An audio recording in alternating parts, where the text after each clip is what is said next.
आप रोजाना मैकडॉनल्ड से गुजरते होंगे और कभी बर्गर खाया होगा और कभी फ्राइज। लेकिन अगर मैं आपको कहूं कि आप जिस कंपनी को बर्गर कंपनी समझ रहे हैं वो असल में एक रियल स्टेट एम्पायर है। और सबसे शॉकिंग बात ये है कि ये राज आपको कोई भी न्यूज में नहीं बताता। आज हम एक ऐसी कहानी खोलने वाले हैं जिसमें बर्गर सिर्फ एक कवा है, यानी बहाना। असल खेल कुछ और है और आखिर तक आपका मैकडॉनल्ड देखने का अंदाजा बदल जाएगा। 1940 की दहाई में अमेरिका में दो भाई थे, रिचर्ड और मेराइस मैकडॉनल्ड। इनका रेस्टोरेंट कोई बड़ा नहीं था और ना ही कोई खास लग्जरी था, लेकिन उनके पास एक पागल कर देने वाला आइडिया था। अगर हम खाने को फैक्ट्री की तरह तेज बना दें तो क्या होगा। उस वक्त रेस्टोरेंट्स में खाना आने में बहुत वक्त लगता था, लेकिन उन दो भाइयों ने किचन को मुकम्मल बदल दिया। महदूद मेन्यू, तेज तैयारी, सादा सिस्टम और फौरी सर्विस। नतीजा, लोगों की लाइनें लग गयी और ये छोटा सा रेस्टोरेंट एक कामयाब बिजनेस बन गया। लेकिन उन्हें नहीं मालूम था कि असल तूफान अभी आना बाकी है। और अब आता है एक शख्स,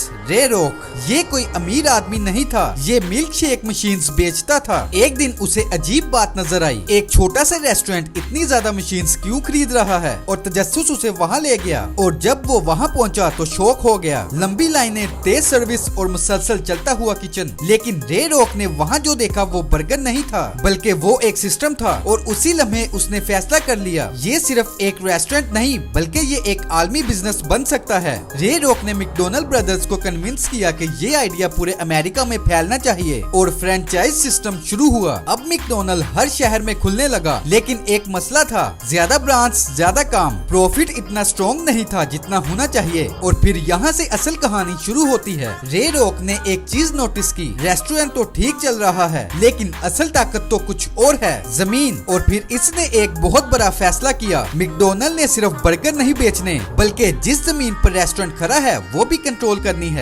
अब मॉडल ये बन गया, मैकडॉनल्ड जमीन खरीदता है, फिर फ्रेंचाइज ओनर को रेंट पर दे देता है। अब सोचें, अगर बर्गर ना भी बिके तो रेंट तो आ रहा है हर महीने, हर साल और मुसलसल। ये वो मूवमेंट था जहां मैकडॉनल्ड एक फूड कंपनी से बदलकर रियल स्टेट एम्पायर बन गया। अब जब सिस्टम मजबूत हो गया, मैकडॉनल्ड ने पूरी दुनिया में कदम रख लिया। हर मुल्क में टेस्ट मुख्तलिफ, कल्चर मुख्तलिफ और मेन्यू मुख्तलिफ, लेकिन एक चीज हमेशा एक जैसी रही, गोल्डन आर्चीज। ये लोगो दुनिया के सबसे रिकॉग्निजेबल अलामत बन गया। और मैकडॉनल्ड हर दिन लाखों लोगों को सर्व करने लगा। जैसे जैसे मैकडॉनल्ड बड़ा हुआ और वैसे वैसे सवाल भी उठने लगे, क्या ये सेहत के लिए अच्छा है, क्या ये फास्ट फूड कल्चर नुकसानदेह है, और क्या ये लाइफस्टाइल को बदल रहा है। मैकडॉनल्ड ने जवाब दिया, वो खुद को बदलने लगा। Healthier options, salads, nutrition info, digital ordering and automation. यानी कंपनी ने सरवाइव नहीं किया बल्कि इवॉल्व किया। अब असल सवाल ये है, मैकडॉनल्ड हमें क्या सिखाता है, ये कि कामयाबी वो नहीं होती जो सामने नजर आ रही हो,